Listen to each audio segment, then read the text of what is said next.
John Zmirack, the senior editor of Stream.org and the author of the new book, Politically Incorrect Guide to Catholicism. John, welcome back, and I'm glad the book's out, because we talked about the book briefly a few visits ago.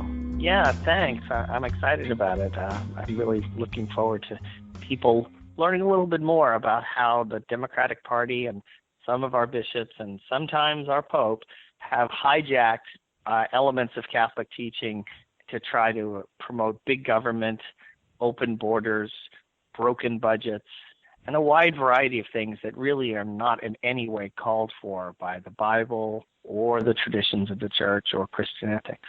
Well, we are actually going to talk about a different kind of hijacking. In the last few days, there has been a recent spate of terror attacks, and we've learned that bombings aren't necessarily bombings, and terror attacks aren't necessarily terrorism. It's an exciting world we live in. Yeah, it is. You know what? And men aren't necessarily men, and women aren't necessarily women, but anything is racist if they say it is. True.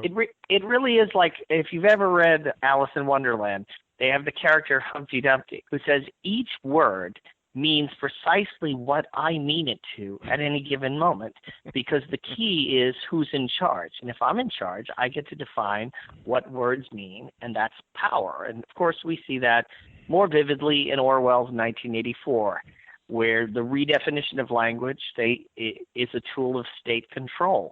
And political correctness is all about creating a newspeak where you're not allowed, or even in a sense able, to tell the truth about politics because the language has been corrupted. And if you remember Orwell's famous essay, Politics in the English Language, he says that totalitarians, and generally people who have power and want more power, try to corrupt the very instruments of discourse, language, so that they can hold on to that power. And you can see that all the way back with Plato, where Socrates is debating the sophists, and the sophists are constantly trying to corrupt language so that it can serve their ends, and Socrates is insisting that words actually mean something. Well, in the land of terrorism, one of the things that people are talking about, and the government wants to change the words, or they want to change the conversation, or more specifically, they just want to bring in more refugees or more immigrants or whatever, for the sole purpose, it appears, of completely changing our culture. And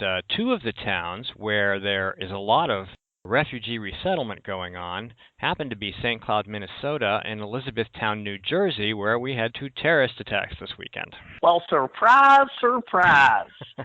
I just read today a quote from a counterterrorism expert.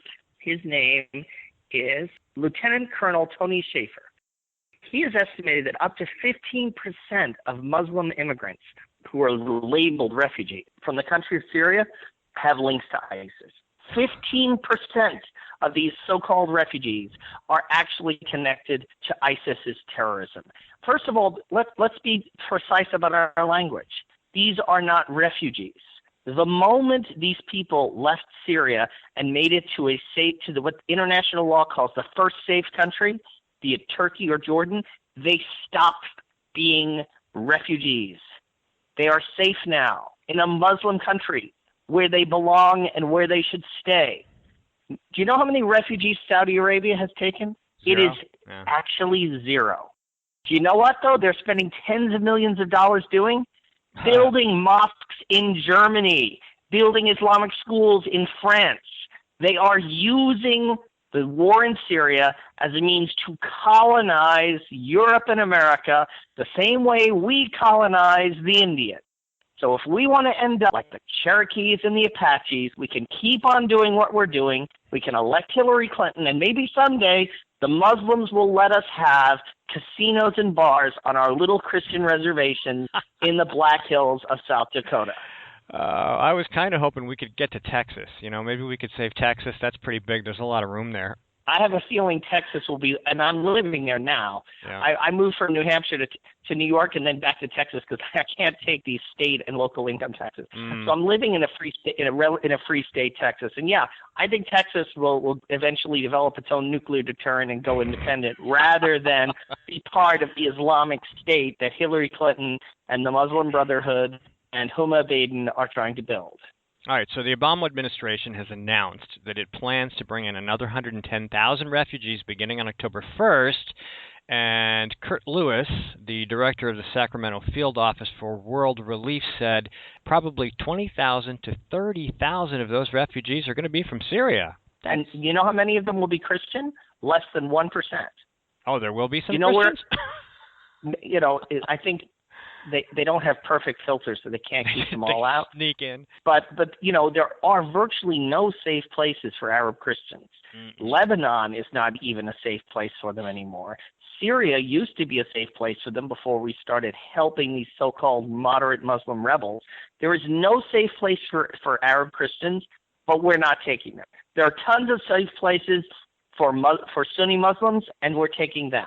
Here's another interesting statistic. According to the Pew Report, 1 in 5 Muslims living in America believe that suicide bombings in defense of Islam can sometimes be justified. 1 in 5. If you go globally, that rises to 1 in 4. So 20% of Muslims already in America think suicide bombing is sometimes justified in protecting Islam. Well, what do they mean by protecting Islam? From blasphemy? From cartoons of Muhammad? From people criticizing their religion? These people are the ones who take Islam seriously. Okay, the good, so-called good Muslims have no place in a constitutional republic. The ones who drink wine and eat pork chops and go to belly dancers and don't take their religion seriously can be perfectly good neighbors. So really, the only good Muslim is a bad Muslim.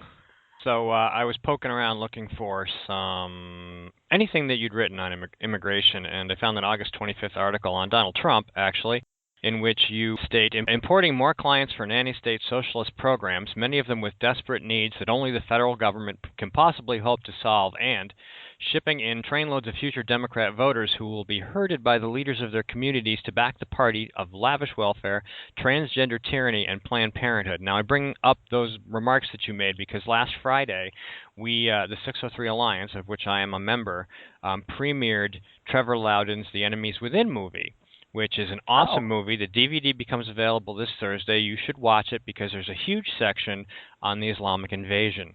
It's really great stuff. It's really I'm glad to hear that. We have to get the word out. And that's another reason the Democrats want to bring in Muslims, because the more security threats there are, the more pretext they have to take away our guns and take away our civil liberties. So it's a perfect win for them. The more people on welfare, more excuses to grab our guns, more voters for the Democrats. There is literally no downside for this for the Democrats, unless, some of them might be patriotic Americans, but I think that number is shrinking. Well, the first part of the movie, he talks about, his big thing was communists and socialism and their invasion of Western democracies, and then all the members of Congress and the Senate who have ties to these groups. And he also names all the senators and congressmen who have ties to Islamic money, the front groups, the Muslim Brotherhood groups. He goes to great length to mention them all. So it's well worth watching. It ties into our conversation today, and people need to understand that whether you buy into the communism or the socialism or the Islamism or whatever, the immigration problem is a problem. If 10 or 20 million illegal immigrants are immediately turned into registered voters, 75% of those people are going to vote Democrat, and in the last presidential election, Romney only lost by a few million votes. So we're talking permanent Democrat state, and then everything John has just told you about transgenderism and about everything. That's all going to be on the books. They're just going to ram it all through. That's right. I mean, I was not, and am not a huge fan of Donald Trump, but compared to Hillary Clinton, oh my God. I would. I told people I would vote for a dead moose tied to a car hood to stop Hillary Clinton. I even made a little graphic of a dead moose tied to a car hood that said, "Make America Great Again." Hillary Clinton has got to be stopped. She is one of the most corrupt, power-hungry, secretive, conspiratorial weirdos ever to run for office in American history. And she makes Richard Nixon look like Mr. Rogers. And given her ties to Saudi Arabia and the Muslim Brotherhood and the radical immigration agenda she supports, it really is a no-brainer. This is a Flight 93 election. Oh, yeah, it is. That was a great article. Wish we had time for that. All right, so stream.org. Stream.org and the Politically Incorrect Guide to Catholicism, now available on Amazon and Barnes & Noble. right, John. Thanks so much for taking a few Thank minutes. you. To me. You have a great night. All right. Thank you. Bye-bye. You too. Bye-bye. Thanks.